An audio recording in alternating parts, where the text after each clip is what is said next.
নমস্কার, আপনারা দেখছেন ওঙ্কার বাংলা। আপনাদের সঙ্গে রয়েছে আমি সৌমি। নজর রাখবো শহরের গুরুত্বপূর্ণ খবরের দিকে।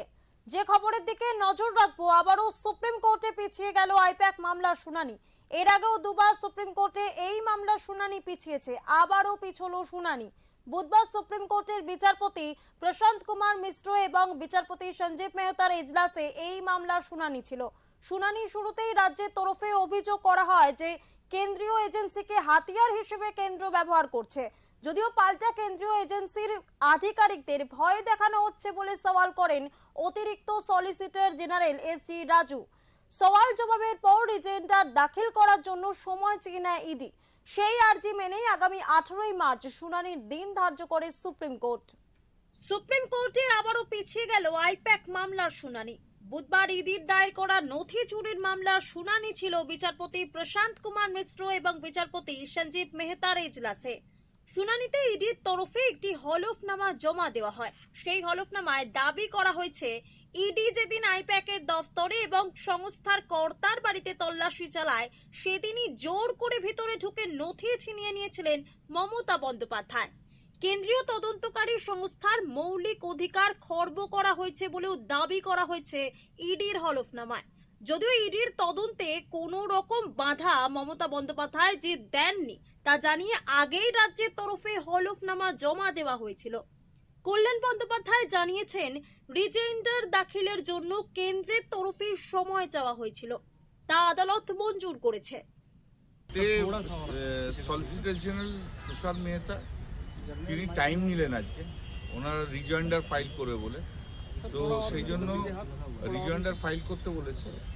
আর মামলা ফিক্স করেছে 18 মার্চ, মামলা ফিক্স করেছে ফর হিয়ারিং। আর আমাদের পয়েন্ট অফ মেনটেনেবিলিটি ছিল যে article 32 is not maintainable. Enforcement directorate এটা ইয়ে করতে পারে না, ফাইল করতে। আমরা ইনসিস্ট করেছিলাম, জজ সাহেব বলে পরের দিনকে মেনটেনেবিলিটিটা শুনবে। তো প্রথমে ও বলেছিল যে তুষার মেহতা বললো যে না, মেনটেনেবিলিটি পয়েন্ট তুমি সেদিনকে ইয়ে করে দিয়েছো। যদিও আমরা তুলেছিলাম, বলো তুমি ওটা আর শুনতে চাওনি। বলো না, অর্ডারের মধ্যে লেখাই আছে point of maintainability is open. অতএব পরের দিন মেনটেনেবিলিটি আগে শুনবে, তারপর মেরিটে যা বলার আছে তা শুনবে। তা ম্যাটার 18 মার্চে হবে, যেহেতু সেন্ট্রাল গভর্নমেন্ট থেকে টাইম নিয়েছে, ইডি নিজের টাইম নিয়েছে।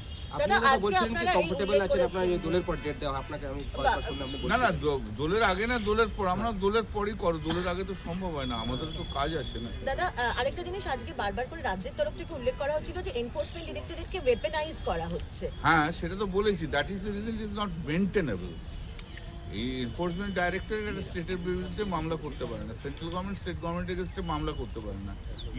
ইডি তো ফাইন্যান্স ডিপার্টমেন্টের একটা অঙ্গ, নাথিং, ইজ সেন্ট্রাল গভর্নমেন্ট। ইডির নাম দিলে কি করে হবে, সেন্ট্রাল গভর্নমেন্ট। এই পয়েন্টে আরেকটা বেঞ্চে মামলা চলছে, মাননীয় বিচারপতি দীপঙ্কর দত্তর বেঞ্চে, যেটা মেনটেনেবল হয় কিনা আদৌ, সেটা চলবে। डरी हुई है, इसलिए बोल रही है अगर उनको कुछ है तो कोर्ट में जाए। कोर्ट में क्यों नहीं जा रहे? वो इतने बड़े लॉयर हैं, कोर्ट में जाके गए थे ना, कुछ बंद तो नहीं कर पाए। कोर्ट ने बोल दिया, सुप्रीम कोर्ट ने बोल दिया कि एसआईआर बंद नहीं होगा। दादा आईपैक গত 8ই জানুয়ারি তৃণমূলের রাজনৈতিক পরামর্শদাতা সংস্থা আইপ্যাকের দফতর এবং সংস্থার কর্ণধার প্রতীক জৈনের বাড়িতে তল্লাশি চালায় ইডি। খবর পেয়ে সেখানে গিয়ে মুখ্যমন্ত্রী মমতা বন্দ্যোপাধ্যায় কিছু ফাইল নিয়ে আসেন। সংবাদ মাধ্যমের মুখোমুখি হয়ে মুখ্যমন্ত্রী জানান, ওই সব তার দলের নথিপত্র, তাতে নির্বাচনী রণকৌশলের মতো গুরুত্বপূর্ণ কাগজপত্র রয়েছে, তা নিয়ে বিস্তর জল ঘোলা হয়। ব্যুরো রিপোর্ট, ওঙ্কার বাংলা। এই বিষয়ে সরাসরি কথা বলবো নিউজ রুম থেকে আমাদের প্রতিনিধি বিশ্বজিতের সাথে। বিশ্বজিৎ, তোমার থেকে জানতে চাইবো যে আজ সুপ্রিম কোর্টে আইপ্যাক মামলার শুনানি ছিল বিচারপতি প্রশান্ত কুমার মিশ্র এবং বিচারপতি সঞ্জীব মেহতার এজলাসে। সেই শুনানি থেকে ঠিক কি উঠে এলো, বিস্তারিত জানবো তোমার থেকে।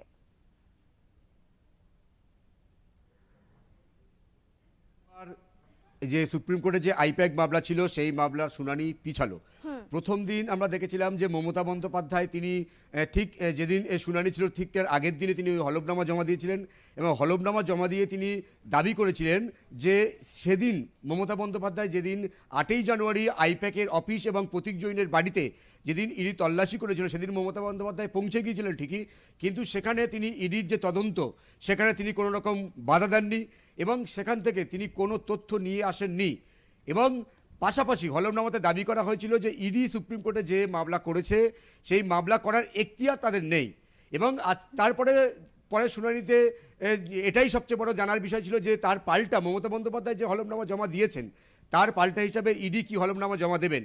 কিন্তু আমরা দেখেছিলাম যে সেই যে দ্বিতীয় শুনানিতে তখন কিন্তু মমতা বন্দ্যোপাধ্যায় রাজ্যের পক্ষে যে আইনজীবী ছিলেন কপিল সিব্বাল তিনি অসুস্থ থাকায় তিনি সময় চেয়েছিলেন যে তিনি অসুস্থ, এই সওয়াল যাতে সুপ্রিম কোর্ট একটু সময় দেন, শুনানির সময় পিছনোর জন্য তিনি আবেদন করেছিলেন। তখনই কিন্তু যে আজকের যে শুনানির সময় আজকে কিন্তু শুনানির সময় দিয়েছিলেন সুপ্রিম কোর্ট।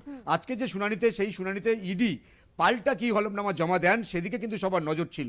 আজকের সুপ্রিম কোর্টে ইডি যে হলফনামা জমা দিয়েছে সেখানে কিন্তু পরিষ্কার মমতা বন্দ্যোপাধ্যায় হলফনামাতে যে দাবিগুলো করেছিলেন প্রত্যেকটা কিন্তু ছত্রে ছত্রে সেই দাবিগুলো কিন্তু নাকচ করে দিয়েছে ইডি আজকের হলফনামায় দাবি করেছে যে সেদিন যে ইডি যে তল্লাশি করছিল সেখানে মমতা বন্দ্যোপাধ্যায় উপস্থিত হয়েছিলেন, সেখানে ইডির যে তদন্ত সেখানে কিন্তু মমতা বন্দ্যোপাধ্যায় বল প্রয়োগ করেছিলেন এবং যে তথ্যগুলো তিনি নিয়ে গেছিলেন এবং সেই সঙ্গে তিনি যেটা বলছে ইডি যেটা দাবি করছে হলফনামায় যে উদ্দেশ্য প্রণোদিতভাবে ইডির যে তদন্ত করছে বলে যে অভিযোগটা করা হচ্ছে ইডির কিন্তু কোনো রাজনৈতিক উদ্দেশ্য ছিল না।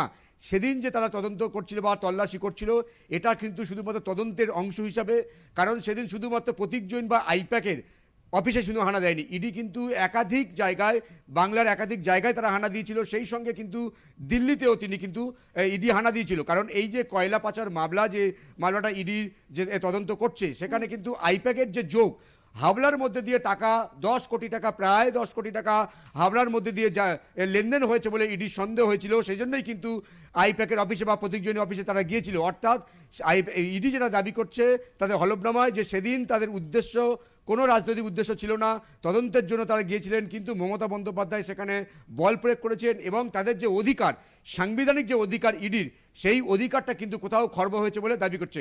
অর্থাৎ মমতা বন্দ্যোপাধ্যায়ের দাবি এবং ইডির যে দাবি এই দুটো হলফনামা কিন্তু পরস্পর বিরোধী বলে মনে হচ্ছে এবং এরপরে কিন্তু ইডির পক্ষ থেকে কিন্তু পরবর্তী সময় চাওয়া হয়েছে। সুপ্রিম কোর্ট সেই আবেদন মঞ্জুর করে 18ই মার্চ পর্যন্ত সেই পরবর্তী মামলা শুনানির সময় দিয়েছে। তবে এখানে প্রশ্ন উঠছে যে রাজনৈতিক উদ্দেশ্যপ্রণীতভাবে ইডি যে আবেদন যে তল্লাশি চালাচ্ছে বলে যে অভিযোগ তৃণমূলের সেই অভিযোগটা কিন্তু কার্যত ইডি আজকে নস্যাৎ করে দিয়েছেন। সৌমি একেবারে বিশ্বজিৎ, আরো একটি বিষয় জানতে চাইবো যে সেদিন মুখ্যমন্ত্রী মমতা বন্দ্যোপাধ্যায় একেবারে আইপ্যাকের কর্ণধারের বাড়ি এবং অফিসে হানা দিয়েছিলেন এবং সেখানে উপস্থিত হয়েছিলেন, নথিপত্র সংগ্রহ করেছেন। এই যে গোটা ঘটনাটা তাতে অভিযোগ উঠছে মমতা বন্দ্যোপাধ্যায় ইডির কাজে হস্তক্ষেপ করেছেন। আর তাহলে কি কোথাও গিয়ে এই ধারণা দাঁড়াচ্ছে যে মমতা বন্দ্যোপাধ্যায়ের এই গোটা কার্যক্রম অসাংবিধানিক? রাজনৈতিক মহল কি বলছে? দেখো, মমতা বন্দ্যোপাধ্যায় কিন্তু তিনি সেদিনেই স্বয়ং কিন্তু তিনি দাবি করেছিলেন যে তৃণমূল কংগ্রেসের যে দলীয় প্রার্থী তালিকা এবং সেই সঙ্গে যে 26-এর বিধানসভা নির্বাচনের আগে যে তাদের রণকৌশল সেটা কার্যত ইডি ছিনতাই করতে এসছে। কারণ এই ইডিকে পাঠিয়েছে অমিত শাহ, কারণ তিনি বলছেন যে অমিত শাহের অঙ্গুলি হেলনে এই যে ইডি বা কেন্দ্রীয় তদন্তকারী সংস্থা তারা উদ্দেশ্যপ্রণোদিতভাবে ইডিকে কাজে লাগিয়ে সিবিআইকে কাজে লাগিয়ে বিরোধী যে দলগুলো রয়েছে তাদেরকে কোণঠাসা করার চেষ্টা করছে বিজেপি। অর্থাৎ তৃণমূল কংগ্রেসের কিন্তু প্রথম থেকে অভিযোগ ছিল যে ইডি সিবিআইকে বিজেপি তারা রাজনৈতিক অস্ত্র হিসাবে ব্যবহার করছে এবং মমতা বন্দ্যোপাধ্যায় সেদিন কিন্তু সামনে প্রকাশ্যে দাঁড়িয়ে সাংবাদিকদের যে ক্যামেরার সামনে দাঁড়িয়ে তিনি বলেছিলেন যে তৃণমূল কংগ্রেসের প্রার্থী তালিকা এবং সেই সঙ্গে যে দলের যে রণকৌশল সেটা ছিনতাই করতে এসেছিল ইডি এবং এই যে নীল ফাইলটা তিনি দেখিয়েছিলেন এই ফাইলের মধ্যে সব কিছু রয়েছে বলে তিনি নিজেই দাবি করেছিলেন।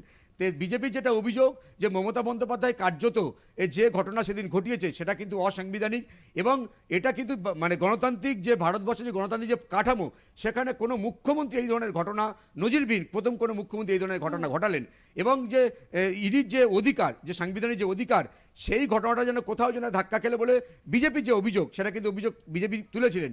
কিন্তু তৃণমূলের যে পাল্টা দাবি ছিল যে অস্ত্র হিসেবে ব্যবহার করা, সেটা কিন্তু আজকের ইডি তার হলফনামার মধ্যে দিয়ে সুপ্রিম কোর্টে পরিষ্কার জানিয়ে দিয়েছে যে সেদিন তাদের কোনো রাজনৈতিক উদ্দেশ্য ছিল না।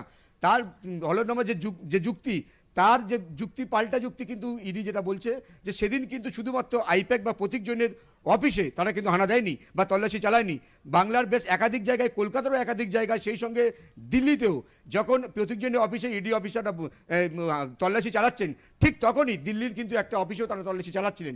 কারণ কয়লা পাচার যে মামলা, সেই কয়লা পাচার মামলার কিন্তু যে হাওলার যে লেনদেন, 10 কোটি টাকার যে লেনদেন, সেটা আইপ্যাকের যে প্রতীক জৈন তার যে লেনদেনে তারা কোথাও একটা তারা ক্লু পেয়েছিল, সেই ক্লু সন্ধানে কিন্তু তারা গিয়েছিলেন। সেই জন্যই কিন্তু এই যে ইডির এই তল্লাশি, অর্থাৎ যে রাজনৈতিক যে উদ্দেশ্য প্রণোদিতভাবে তৃণমূলের যে অভিযোগ, আজকে সে অভিযোগ কিন্তু সম্পূর্ণ খর্ব করে দিয়েছে বা নস্যাৎ করে দিয়েছে ইডি হলফনামার মধ্যে দিয়ে। তবে পরবর্তী শুনানির দিকে আমাদের অবশ্যই নজর থাকবে, এই যে মামলাটা শেষ পর্যন্ত কোন দিকে গড়ায়। কারণ এই যে আইপ্যাক এই ঘটনাটা, এটা কিন্তু কার্যত জাতীয় রাজনীতিতেও প্রভাব ফেলেছিল, আমরা দেখেছি। সৌমিক, ধন্যবাদ বিশ্বজিৎ। ফের পিছিয়ে গেল আইপ্যাক মামলার শুনানি। আজ সুপ্রিম কোর্টে আইপ্যাক মামলার শুনানি হওয়ার কথা ছিল বিচারপতি প্রশান্ত কুমার মিশ্র এবং বিচারপতি সঞ্জীব মেহতার এজলাসে। সেই শুনানি ফের আবারও পিছিয়ে গেল। আগামী শুনানি রয়েছে 18ই মার্চ।